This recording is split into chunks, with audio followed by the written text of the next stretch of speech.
தன் வயிற பட்டினி போட்டு என் உயிர வளர்த்தவளே,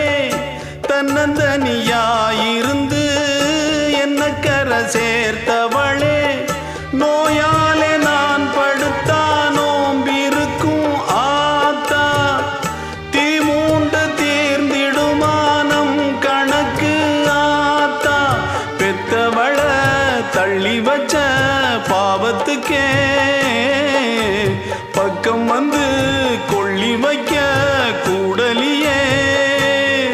என்ன ஆற்றிடவும் தேற்றிடவும் அன்னை போல யாரு, என் தாயன் கோயில காக்க மறந்திட்ட பாவியடி கிளியே, என் வாயும் வயிறையும் போற்றி வளர்த்திட்ட பாவியடி கிளியே, என்ன தொட்டாலும் பார்த்தாலும் தோஷமடி கிளி.